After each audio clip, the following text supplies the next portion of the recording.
Irish guy, and what was that? Lads, how was everybody's weekend? Because mine, oh mine, was out of this planet. It feels like I've just been visited by aliens. It feels like I've just caught Tinkerbell stealing chicken nuggets from my fridge. I just experienced one of the most surreal moments of my life. I feel like Bigfoot had just come round mine for tea. Lads, people say that international breaks are boring.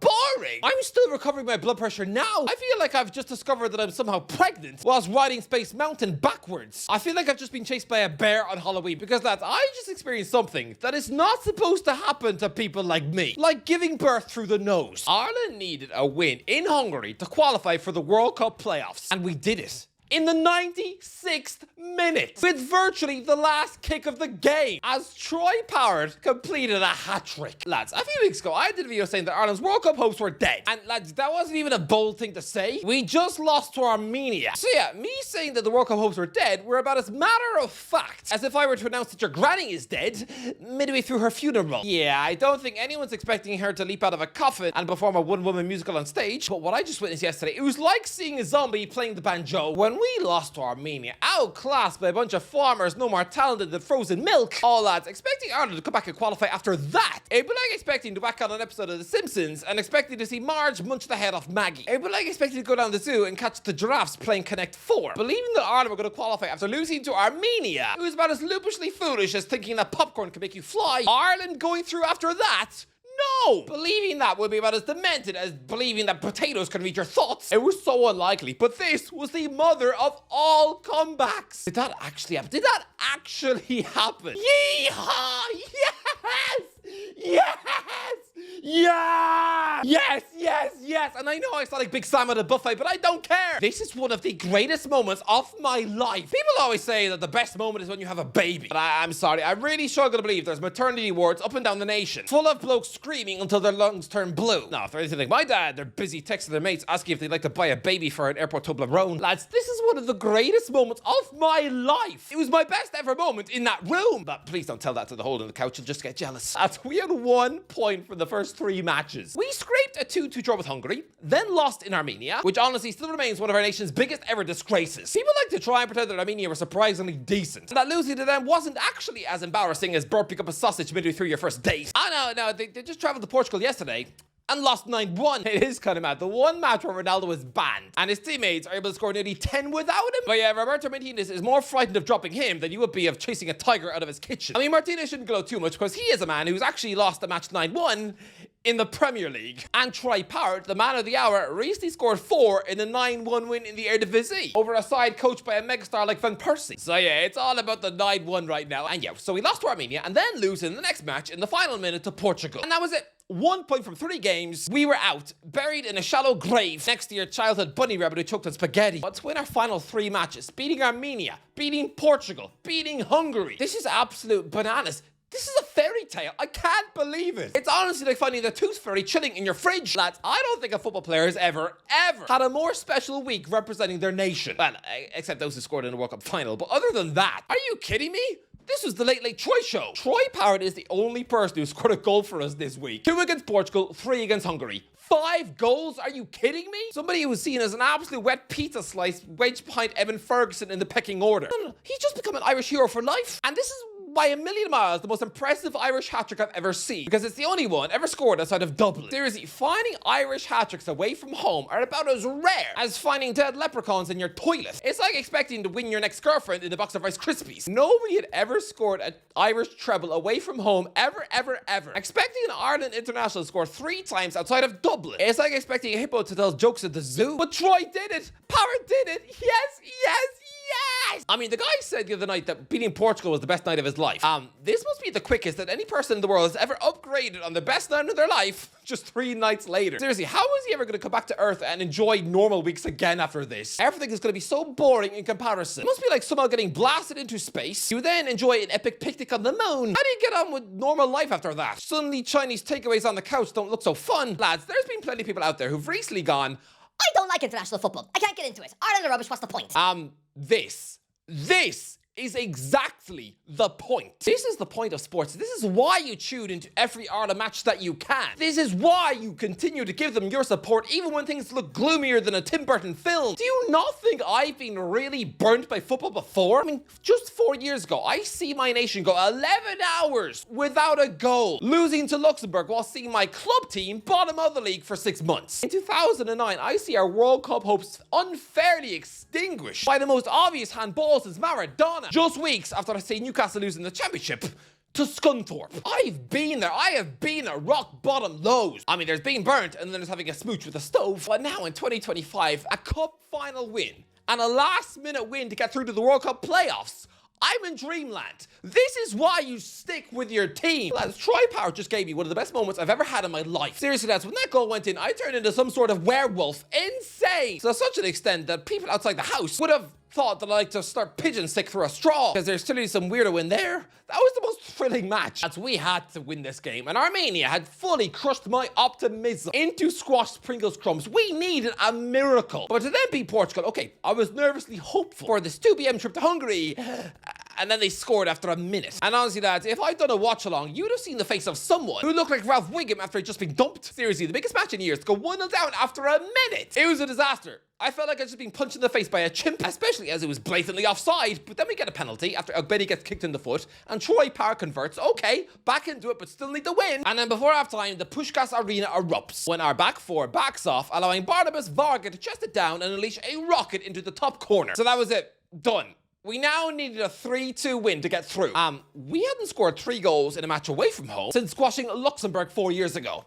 Yeah, Hungary are not Luxembourg. Their best player gets paid 150 grand a week. Luxembourg's best player probably gets paid in hugs. To be 2-1 down with 10 minutes left, needing 2 goals. Oh, lads, the Hungarian home crowd was bouncing, actually jumping up and down and celebrating the fact they were cruising through to the playoffs. But what happened next? I still feel like I might have blacked out and witnessed a Disney dream. Seriously, I half expected to come to any minute and to be told that I slipped and banged my head off the toaster. That yes, Ireland actually lost the match and that our World Cup hopes are now being eaten by flies in a bin. Seriously, I cannot be totally sure that this isn't the best dream in the world. I mean, any minute now, am I going to pull Mickey Mouse up my nose? Am I now going to be chased around the house by Cinderella with an axe? Am I going bowling with Boovie tonight?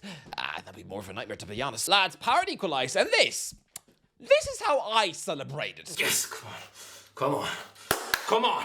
Yeah, it was muted. Very nervously muted. Because it was a cute finish. We had 10 minutes left. Score or bust. And I didn't think we'd score. But still, for those final 10 minutes, I was on my feet, moving back and forth. I was like a stupidly Hyper McGregor when he's ringside for boxing matches. I was more animated than the green blob of Monsters Inc. I was willing, screaming for that ball to go in the net. And then when it actually did, Kelleher lumps the ball forward. Scales flicks it on. Parrott stretches to snaffle up the winning goal. When I saw that net bulge, this was my reaction. Go on. Go. Yes! Yes! Yes! Yes! Yes! Get in! Get in! Get in! I'm not even joking. I went nuts. That's the recreation of it, okay? I went mad, screaming so much I must have made the neighbors think that I was getting butchered by a cannibal. Yeah, I never got a knock on the door, so I don't think they cared. Seriously, I must have been the only person in the neighborhood watching this match, because I'm in Newcastle. So yeah, I'm guessing the elderly couple next door are half expecting to hear that the weirdo next door no longer has a head. This will be really funny tomorrow when Hungary beat Ireland. Congratulations to Beatles Kirkers for scoring a 98th minute winner to ruin Ireland's hopes and dreams. Yeah, someone did score a last minute winner, and no, it wasn't that blobby gremlin who's probably got a secret wash bag full of cookies. No, it was Parrott. You legend. I'm winning the bet that in a couple of days after Szoboszlai masterclass, Isak will no longer going to be Irish Guy's most hated Liverpool players. Make no mistake about it, Szoboszlai was dangerously close to, making my angry hit list. Because whilst Szoboszlai was magnificent yesterday, I mean, by far the best player on the pitch by a million miles. Oh, he did try to time waste, taking so many baby steps when heading off to take a corner kick. He was moving slower than your grandma when she's making a beeline for the Burger King toilets. Yeah, she doesn't quite make it, and so chooses to ruin a 9-year-old's birthday party instead. I mean, thankfully, it was still chocolate icing on the cake. But yeah, Szoboszlai was moving slowly, but in the end, we still win. So all of that time wasting now looks more pointless than doing a boxing walkout with 50 Cent when you're about to fall asleep for 12 rounds. We actually scored in time added on to make up for Szoboszlai's time wasted. Justice, but Troy Parrott, you, sir, are an absolute king. This is hands down the greatest moment ever served up by an Irish footballer in the 21st century who's not called Robbie. Couldn't believe it. When that full-time whistle, I realized what had just happened. Hang on a second. Hungary are out after being in cruise control for almost all of the group. Don't forget, they were the ones who were 2-1 up in Dublin in the 92nd minute on match day 1. They were the ones who beat Armenia home and away. They were the ones who managed to nick a last-minute brilliant point to Portugal. They didn't give a humiliating performance like we did. They didn't bring shame upon their nation like we did. When we were run ragged by footballers with less talent than chunks of cheese. Seriously, after our defeat to Armenia, our manager, Jaime Al-Grimson, was under so much pressure, even the commentators wanted him out. Hungary didn't have to contend with any of that nonsense. They were fine. But I guess they did lose their 2 home games, 3-2 to us in Portugal, and they're out. I mean, it seems cruel. They don't really deserve to get kicked out of the group. It doesn't feel like they do, because they were good in every match. Even yesterday, they were good, comfortably winning. But this now must go down as one of the biggest ever examples of Hungary choking to throw it away in front of a booming 60,000 crowd, packed into a spaceship-looking stadium named after a legend of Real Madrid. Wow, this must be a dark night for Hungary, and not in a Batman way. This must feel awful, because this nation still hasn't been to a World Cup since 1986. That must be ouch. So yes, Hungary, you have my sympathy, but also I have to thank you, because you gave me one of the best moments of my life. Troy Parrott is an absolute legend. I am forever in his debt. Seriously, I'm so pleased with him right now that if he asked, I'd probably genuinely eat his toenails. If he asked, then sure, I'd happily spend the next 20 years shooting spiders out of his bath. Seriously, I almost hope I never bump into Troy, because I can't promise that I won't immediately creepily offer to make him a sandwich on the train. He is a legend, an absolute legend. Get a statue of him built now. Some Premier League club sign. Newcastle, go and sign. Go and take him from AZ Alkmaar in January. Are you kidding me? 33 goals in 61 matches for a Dutch giant? This bloke is better than Willisula. Sign him now. Are you telling me that in 2025 I've seen Newcastle lift a trophy and Ireland scrape a World Cup playoff from a doomed position? Lads, hold a minute. Yesterday, I cried. Yeah, like a pathetic, blubbering sister who wails her way through Titanic. Despite Kate Winslet choosing to let DiCaprio drown because she was wanting to make snow angels on the door. When I watched that Troy Parrott interview, he broke down. I got it. It's the mixture of last-minute drama and the disbelief that you actually achieved something for a nation that never achieves anything. To do this for your country, Parrott said in his interview that he loves where he's from. So do I. I love being from Ireland. I love being Irish. But that also comes with not getting anywhere in football for so long. I've had 2 great moments as an Irish fan. Robbie Brady's late winner against Italy at Euro 2016, which got us out of the group. And before that was Robbie Keane's last-minute equaliser against Germany at the 2002 World Cup. Incredible moment. But I was a kid. A stupid kid who thought that eating enough shreddies would make you fly. A child with such little knowledge of the world that, yes, I remember telling people in school that I thought America got eaten by a whale. That's how long ago that Keane moment was. I wasn't even fully into football back then. Seriously, back then, I was an X-Men nerd. Brady's goal was the moment of payoff I got as an adult. And now this, Parrott has cooked like a chef who's eaten too much big beans. It was crazy. This is what football is all about. But lads, playoffs are a lottery, right? And I'm a little bit traumatized by the World Cup ones because they handed me 2 of my worst nights in football. In 2009, we were drawn with France. I remember when the news trickled through to us in school that we dodged Bosnia, Greece and Slovenia to be given Thierry Henry's France. That felt like a punch to the nose. Even more so when we ended up losing the playoff to an obscene handball. And then in 2018, we're 1-up on aggregate in the second against Denmark and lose 5-1 at home. So the World Cup playoffs have fed me spoonfuls of pain before. But look at them now. They don't look that scary. Who's in the playoffs? Slovakia, Kosovo, Scotland or Denmark, hopefully Scotland. Then Ukraine, Turkey, Poland, Bosnia, Italy, North Macedonia or Wales, Albania and the Czech Republic. Although, I mean, I still don't know how the Faroe Islands came so close to playoff spot. Seeing them in the next round would be like seeing the King of England at a UFC event. It would be like seeing your mum getting married to a horse. Well, look, if I could handpick any from that bunch, I would choose